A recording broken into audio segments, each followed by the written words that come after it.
Here recently, I've been posting a lot of videos about the death of Emily Noble and how her husband, Matthew Moore, was accused of her murder and put on trial and was found not guilty. And I explained that this is a case to where it's split down the middle. Either you're on the side of the state and you think that Emily was murdered, or you're on the side of the defense who thinks that Emily committed suicide. And I think it's about time that I let you know how I feel and what I believe, if whether or not Emily was murdered or if she committed suicide. And I've watched a lot of videos. I've got a lot of public records. I've seen crime scene photos. I've got a whole bunch of documents here. Let me show you some of them. I got this right here. This is Detective Stephen Grubbs' progress report. It's about 80 pages long, which I will go over with y'all in another video and let you know how I feel about how he dealt with the investigation. I have other detective progress reports, and I have autopsy report. So after reading all this and watching videos and stuff, none of that has helped me make up my mind.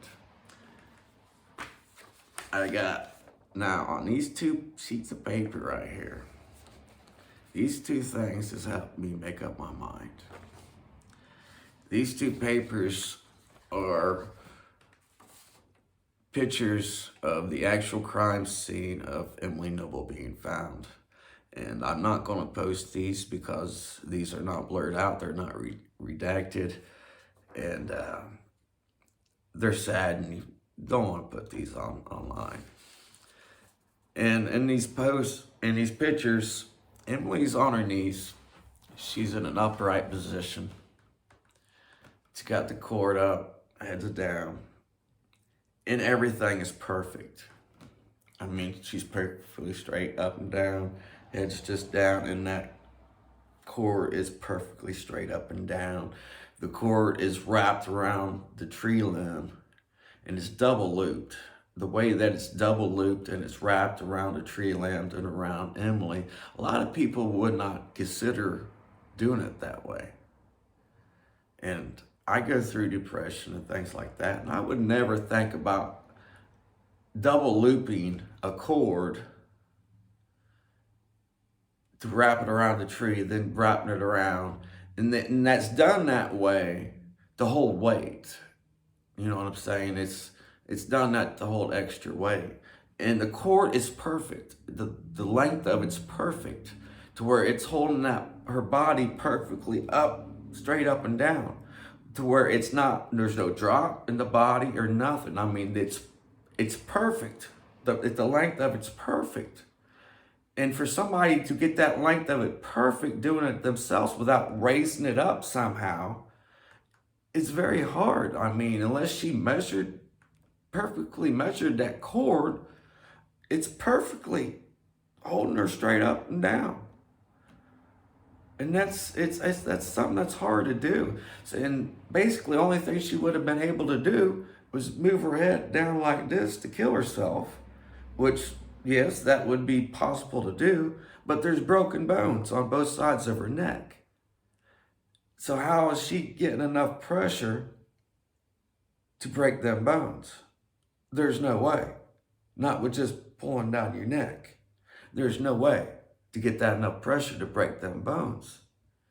And looking at the pictures, that's all she could do, because the body is perfect. Like this, the cord is not going to let that body drop. So she's not pulling herself down that way. She's just moving the head down. So, and the second picture is of her back, and it's perfect. She's perfectly straight up and down because of that cord is holding her at a perfect tension to where it's not going to let her drop. And this is after 4 months of being out there. And yes, she's in a wooded area. There's shrubs, so the wind's not going to get to her. So she's in a perfect area to where that body's not going to sway back and forth. but there's no drop, and the body's showing to where because she has one arm gripping a foot. So there's no way that she's pulling down on it to add that pressure, because it's too perfect.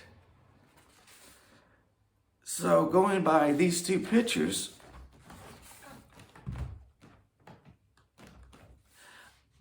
I say that this was staged. And I think that Emily Noble was murdered. Going by just these two pictures. Not going by none of this. And there's a lot of this. And I'm telling you, I'm going by two of these. The body is perfect. The cord's perfect.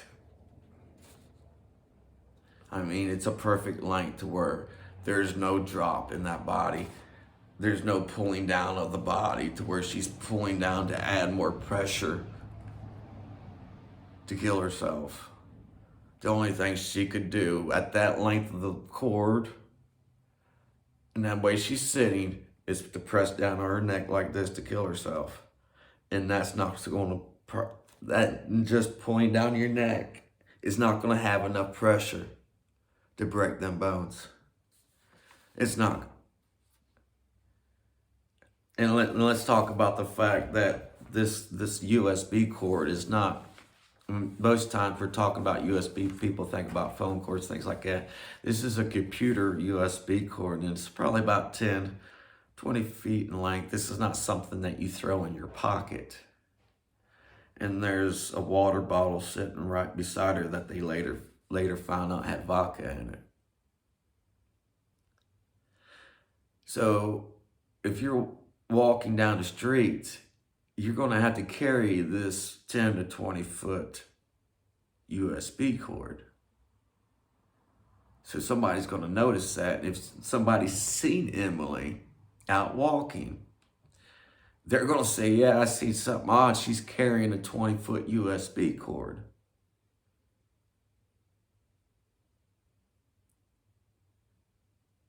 Now, you might wonder, you might be asking, do I think Matthew Moore did it? I think I will answer that in another video. I would also like to say that I've noticed that a lot of people's been watching and leaving comments on the videos that I've been doing about Emily Noble and Matthew Moore. I originally planned to do a podcast season for Spotify and Apple, all that, and just leaving little clips here on YouTube. However, if you would like to see a full-length video about everything all in one, right here on Murderers in Ohio, just let me know and I'll put one together. But I would like to see if y'all would like to see it. So please let me know. Thank you.